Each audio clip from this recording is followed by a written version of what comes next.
वाढलाय. महत्वाचं हे आहे की कनेक्टिंग लिंक जो राज्याचा महत्वाचा विकासाचा टप्पा होता तिथंच दरड कोसळलेली आहे.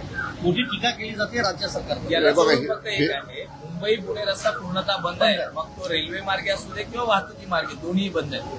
मूलतः मुंबई पुणे रस्ता बंद करण्यापाठीमागं प्रवाशांची आणि नागरिकांची जनतेची सुरक्षा याला आपण प्राधान्य दिलेलं आहे. स्थानिक परिस्थितीनुसार तो निर्णय घेण्यात आलेला आहे. तो काय कायमस्वरूपी नाही, दरडी हटवण्याचं काम देखील सुरू आहे.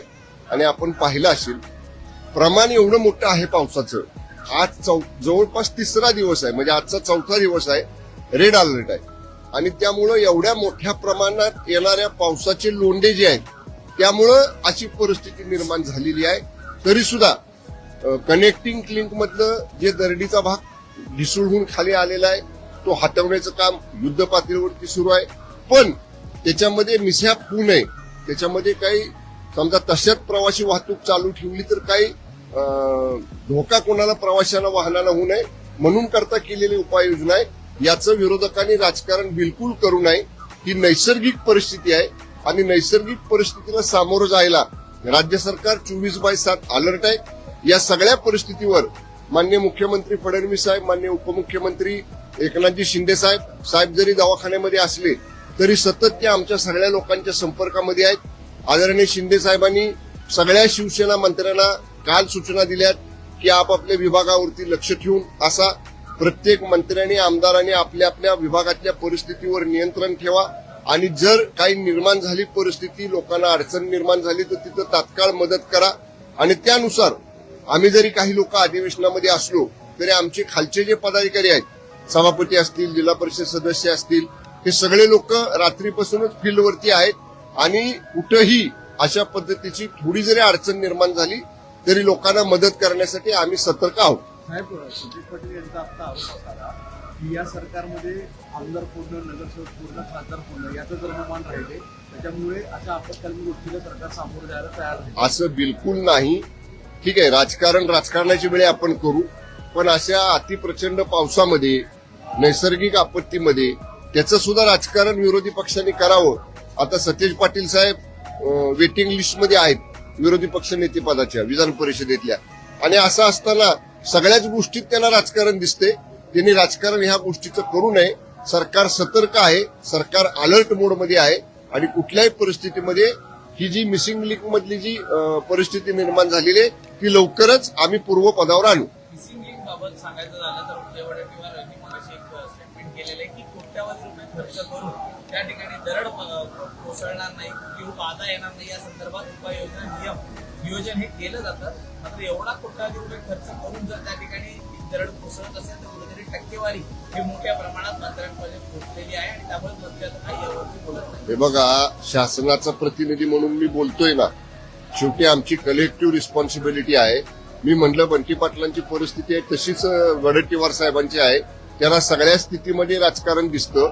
ही परिस्थितीच पावसाची इतकी बिकट झालेली आहे. मी सांगितलं ना, आज चौथा दिवस आहे, रेड अलर्ट दिलेला आहे. एवढा जर प्रचंड अपेक्षेपेक्षा तिप्पट चौपट जर पाऊस पडला तर साहजिक आहे थोडीफार अशा पद्धतीची परिस्थिती निर्माण होते. पण त्याच्यात भ्रष्टाचारच झाला आणि त्याच्यात काहीच गोष्टी चुकीच्या घडल्या खात्री न करता अशा परिस्थितीचं असं वक्तव्य करणं योग्य नाही. अशा पद्धतीचं कनेक्टिंग लिंकच्या बाबतीत ज्या काही दरडी आलेल्या खाली आहेत त्या बाबतीत अधिकृत त्याचं कारण मीमांसा संबंधित यंत्रणेकडनं, महाराष्ट्र राज्य रस्ते विकास महामंडळाकडनं, सार्वजनिक बांधकाम विभागाकडनं अधिकृत त्याची सगळी माहिती घेतल्यानंतर यंत्रणेकडनं अधिकृत त्याची माहिती सगळी त्याचं कारण पुढे आणलं जाईल. टक्केवारीच्या बाबतीतच म्हणायचं झालं तर मनगटाला रेटून हे सरकार कामं करत आहे. फक्त टक्केवारीतच महसूल आहे असं ते म्हणतात. त्यांना म्हणावं, जसं आम्ही सांगितलं की आदरणीय मुख्यमंत्री महोदयांचं या परिस्थितीवर लक्ष आहे. सगळ्या आपत्तीच्या, अतिवृष्टीच्या, रेड अलर्टच्या पार्श्वभूमीवरती माननीय उपमुख्यमंत्री महोदयांनी सगळ्या मंत्र्यांना, आमदारांना शिवसेनेच्या फील्डवर राहायचं सांगितलेलं आहे. तुमचे लोक काय करतायत? तुम्ही केवळ मीडिया पुढे येता, टीका करता. आता वडेट्टीवार साहेबांना पण आणि सतेज पाटील साहेबांना पण सकाळी 9चा भोंगा जो त्यांच्या संगतीला आहे त्यांची सवय लागल्यामुळे ती सुद्धा अशा पद्धतीनं भरकटत वक्तव्य करतायत. या परिस्थितीला सामोरं गेलं पाहिजे. आणि मी म्हटलं तसं कनेक्टिंग लिंकची दरड खाली येण्याच्या पाठीमागची जी कारणं आहेत ती सार्वजनिक बांधकाम विभागाकडनं MSRDC कडनं लवकरच अधिकृतपणे आपल्या समोर आणली जातील. ओके. ठाकरेंनी काल महाआरती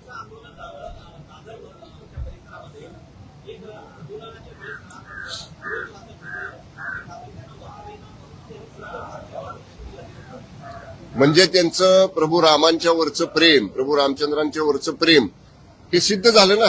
आम्ही बोललो का हे जे वाहिन्यांवरती चॅनेलवर स्क्रीनवर दिसलं, तुम्हीच प्रश्न विचारला ना की त्याला रामरक्षा संपूर्ण वाचता पण आली नाही. आम्ही नाही म्हणत आहे, तुम्हीच म्हणताय. त्यामुळं मध्यंतरी महाविकास आघाडी केल्यामुळं त्यांचं प्रभू रामांच्या वरचं प्रेम आणि रामरक्षा वाचण्याचा सराव खंडित झाला होता. आणि तो खंडित झालेला सराव आता परत हिंदुत्ववादी मतं विचार आपल्याबरोबर यावेत त्याच्यासाठी ते पुनर्स्थापित करायचा प्रयत्न करतात, म्हणून त्याला हे अडचणी येत आहेत. आता कदाचित ते रोज सराव करतील वाचण्याचा आणि मग केव्हा तरी एकदा आपल्या माध्यमांच्या पुढे सगळं वाचून दाखवतील. ठीक आहे. मी रात्रीच जिल्हाधिकारी सातारा आणि प्रांताधिकारी वाई ज्यांच्या अखत्यारीमध्ये महाबळेश्वर आहे त्या दोन्ही अधिकाऱ्यांशी बोललेलो आहोत. पोलीस अधिकाऱ्यांना आम्ही पेट्रोलिंग करण्याच्या रात्रीच्या वेळी पेट्रोलिंग करण्याची सूचना दिल्यात. रात्री आमचे सगळे अधिकारी क्षेत्रावरती होते. एका नावली गावामध्ये काही घरांच्या वरती मातीचे ढिगारे कोसळलेले, त्या घरातल्या लोकांना आपण सुरक्षित ठिकाणी हलवलेलं आहे. आता सुद्धा 1 वाजता जिल्हा प्रशासनाची साताऱ्याची माझी व्हिडिओ कॉन्फरन्स आहे, त्या माध्यमातून आम्ही सगळ्या प्रशासनाला रात्री ज्या सूचना दिल्या त्यानुसार आज जी परिस्थिती आहे त्याचा 1 वाजता क्वेश्चन आवर झाला विधान परिषदेतला की मी आढावा घेणार आहे. बेल झाली जरा प्लीज, बेल हो गया बेल शॉर्ट में. बारिश आज का चौथा दिन है, रेड अलर्ट दिया हुआ है, जो बहुत तेज और ज्यादा तरह से बारिश हो रही है. इसकी वजह से जो नेचुरल परिस्थिति निर्माण हो रही है उसका सामना करने के लिए प्रशासन अलर्ट मोड पे है. माननीय मुख्यमंत्री महोदय का इसी सभी परिस्थिति पर लक्ष्य है, वो इसके ऊपर ध्यान रखे हुए है.